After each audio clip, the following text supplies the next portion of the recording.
What's up, my good people? Welcome, guys, to Tech Explorers, your number one online channel.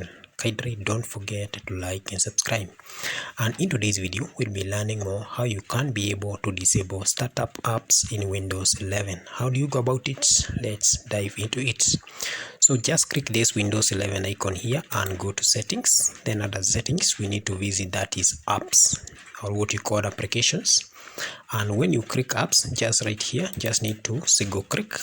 Then you have to scroll down. You can see where we have startup. Just double click startup. Then we need to click this down drop button, that is name, and you can see there are so many apps. There are several apps here, and these are some of the apps that normally start up whenever I power on my PC.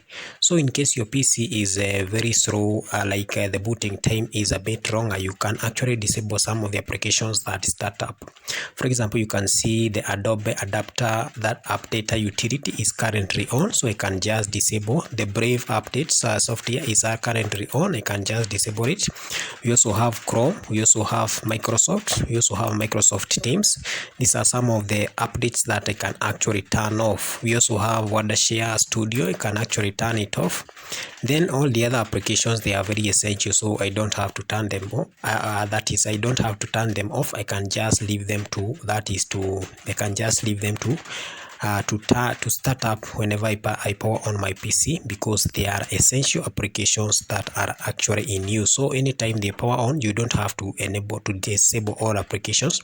You just disable applications that are actually occupying a lot of space in your PC, thereby slowing down the booting time. That is increasing the booting time that is for your PC. So that is how simply you can be able to disable the startup apps in Windows 11. That's all I have for today, guys.